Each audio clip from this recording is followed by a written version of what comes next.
and welcome to Scrapbooking Station. In this video we're going to do some stacking, and it's going to be creative, so we're going to take advantage of the fact that you've got a stack, whether it be a photo or a card front.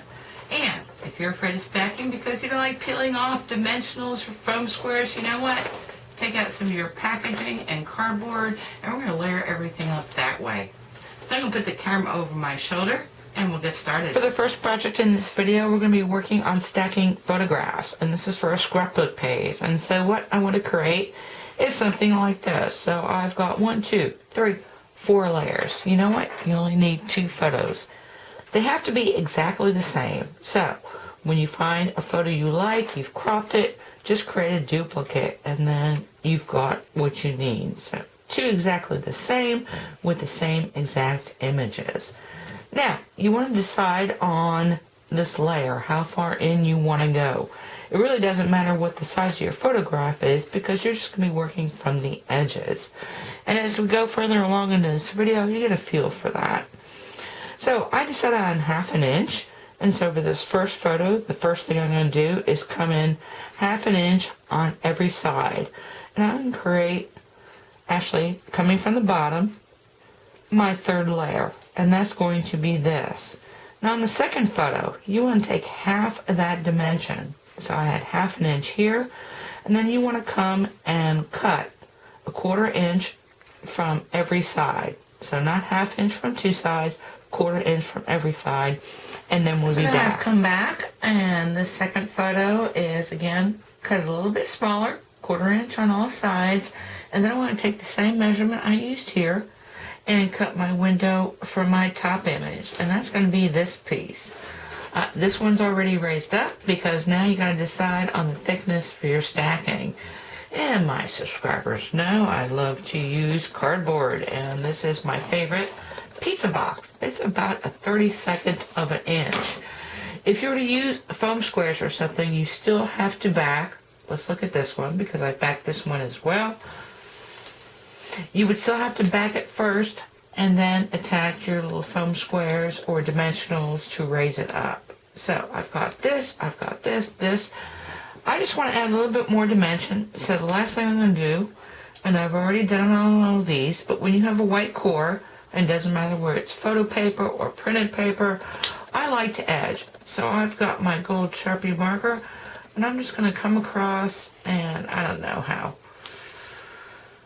good you can see that, and that just adds a little definition between your layers. You would be surprised. We're going to do more things with that later. And so the last thing I'm going to do is go ahead and add another little piece of cardboard behind this piece, and then we'll get to stacking. So now we're ready to stack, and the first thing you need to think about, you can actually overlap a couple stacks. And so I've got my pink azalea here.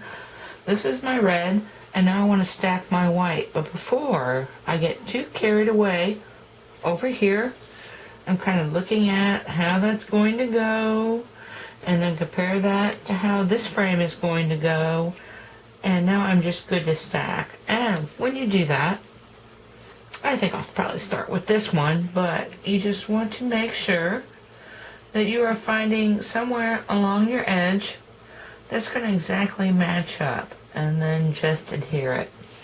Okay, once I do that, my photos are done. You can see where I've got some background bushes here, and then the close-ups of my favorites.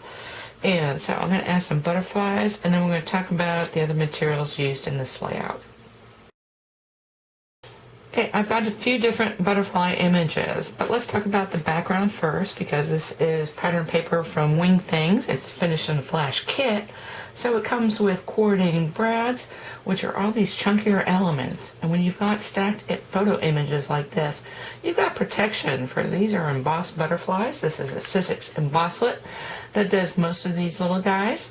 So I use that with some coordinating cardstock. And this is barely banana. I've got certainly celery. Rose red matches right on. The title. Well, actually first, this paper comes with a really pretty border. And so rather than just cover it up, I decided to trim across. This is a pen knife. It's a retractable pen knife. This comes from Paper Wishes also. and I love it to kind of bring in some of these images. You could just cover them up but why? Because most of these, see how it's layered into here. So layering, actually a lot of these have acetate, and so they're kind of tucking into some of these folds, which helps to lift them up also. The title was done with Stampin' Up's layered letters alphabet, and the background is also layered. So I've got some cranberry crisp under there, and then the whisper white on top. So anyway, really pretty, chunky embellishments. And now I'm going to leave you some photos of this, and then we're going to look at the next photograph, because this was pretty much a collage of flowers. But now what if you've got a subject? Well, you could still stack.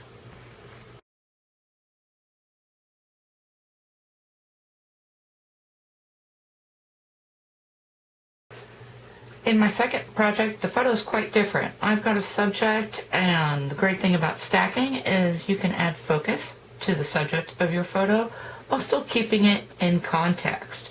So again, I'm going to begin with two of the exact same photo, but the first thing I'm going to do is decide on what my top image is. This is going to be a 3-layer stack, so my base photo and the top photo are going to be layers 1 and 3. And so the first thing I want to do, well, I kind of want to use kind of easy dimensions. So I came 3/4 off the top. It doesn't always need to be always so centered. 1 inch off each side, and this is a 5/8 border. So when I trim my second photo, and I also pushed this up. This was the original photo. It's kind of dark, and so I just added some brightness because I wanted to see their faces. And so second photo, you want to go half on each side again. So I've got 3/4. I want to do 3/8 off the top of this photo. I've already cut it. 1/2 inch off of each side, and then what did I say? This was 5/8, so 5/16 off the bottom. And this way I've got my stack. This time, to add dimension, what I'm going to do is I'm going to pair this up with Night of Navy cardstock. I'm going to add photo corners. So all I've got here are 3 sizes of photo corners, and these just started as 2 1-inch blocks cut diagonally. And so this is going to get positioned here. The second one is 3/4 cut diagonally. That's going to be positioned here. And then lastly, I've got a 1/2 inch block that I cut diagonally to create my top corners. So let me get this all put together. Again, I'm going to use my pizza box for layering. This is going on a 6x6 page, so I got to be careful about not stacking it too high, because the higher the profile, the larger your finished piece needs to be. So anyway, let me get those corners put on there, and then we're going to take a look at stacking onto the base of my scrapbook page. Okay, I've moved along a little bit further than I originally intended because this is already running long, but this technique, the more you use it, the more you're figuring out how powerful it is. And in this case, I've got some jute. It's actually 4 strands of jute, and some I've just kind of separated up to the knot. So again, kind of bulky. And then as I'm adding it, you know what, I'm going to put a couple strands underneath, and then I'm going to put a couple strands on top. I've got some Scotch tape holding it, but when I attach this to the top, there's going to be glue as well. And then the last thing I'm going to do is go ahead and knot and trim each of these sides. The other thing I've done is, this is actually the pattern paper collection it comes from. It's called Fun Destinations, and it is from Paper Wishes. And then the other thing I've used is my Riding Hood Red Stampin' Right marker. Along here, I've used a paintbrush to go ahead and put the threads of a baseball, because all I've got here are circles. And so if you looked really closely, you could see I've got more baseballs out of circles. So anyway, let me finish this up, and then we'll be back. We're going to move into some cards.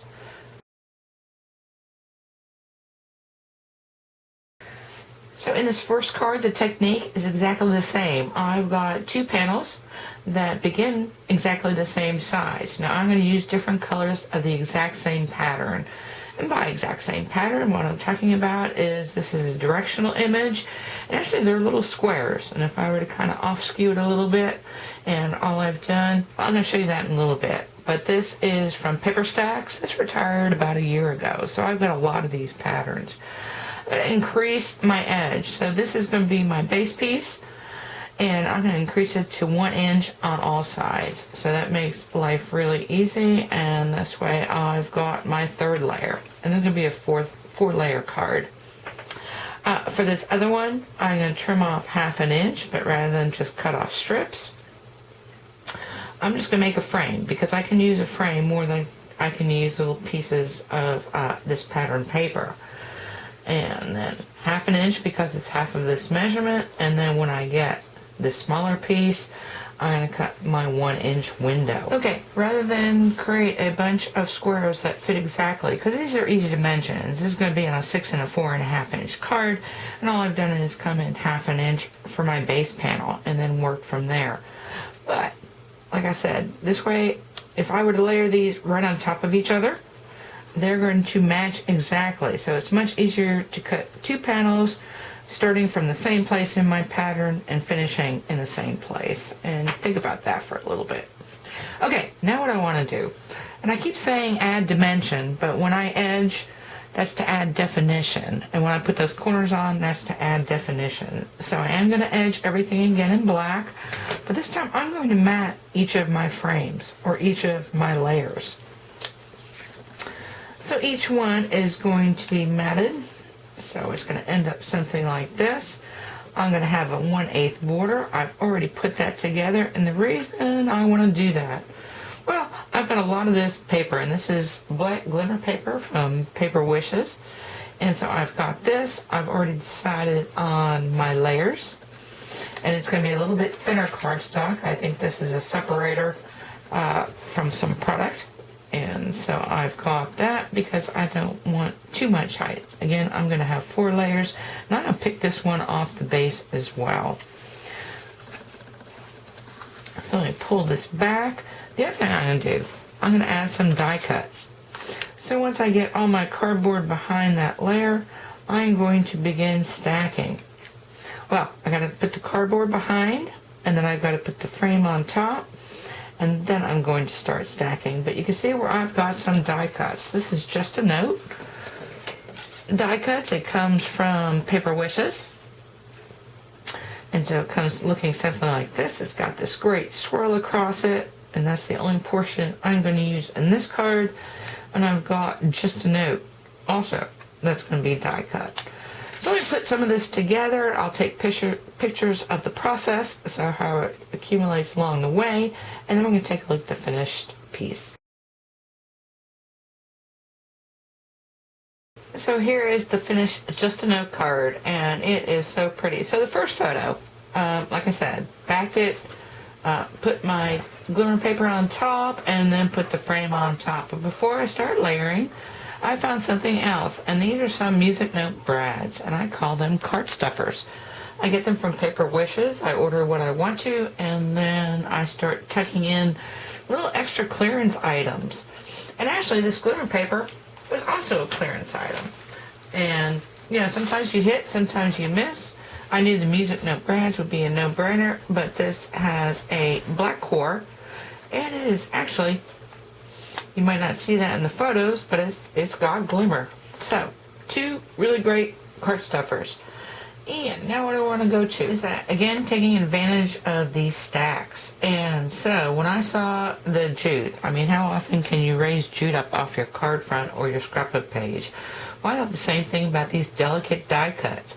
Again, this is just a portion of a die cut, but how would you raise that up off your card? A stack is a great way to do that. So, finished all that up. Like I alluded to earlier, I've got some interiors, and always I'm using leftovers. So, I just did another frame, some of this, and this is actually the leftover piece of that Just a Note cutting die. So, I put that behind here, layered up really nicely. I always do a back, so maybe with my own 2 hands, kind of stamped in black, but really striking.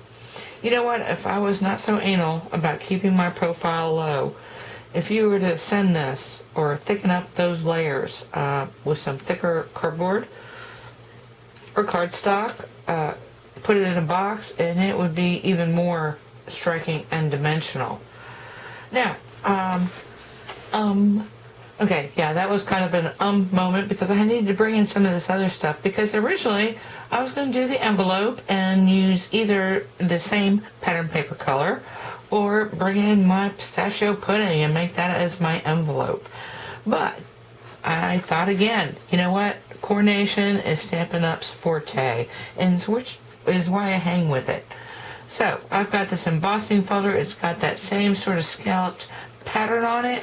And so for this envelope, you know what, all I'm going to do is emboss the flap of this envelope. And so, you know what, when you emboss, you've got an interior and exterior. Anyway, finished card, like I said, really pretty. If you wanted to increase those layers, do so.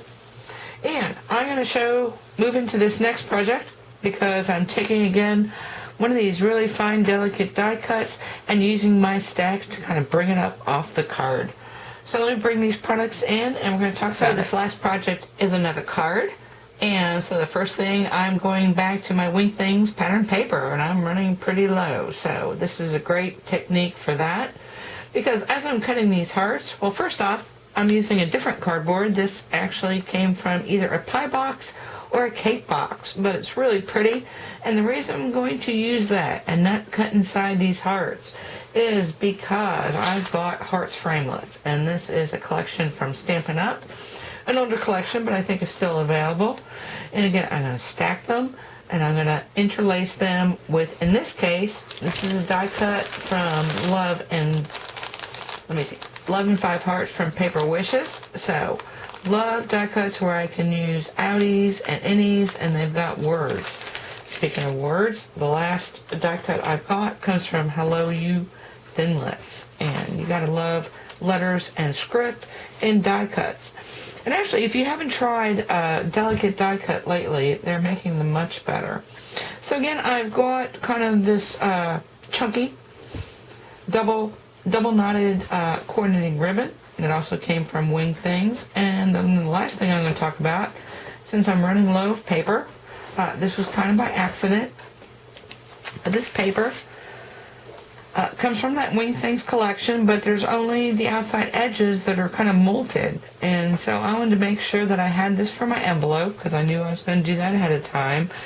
And I only had this much border on a scrap piece, and so I cut this much border off. Anyway, the other thing is I used my cranberry crisp again to stamp that thanks. And then when we open it up, this is actually on computer card stock. This is basically leftovers. So again, I kind of split it so I can get that molted look on both sides.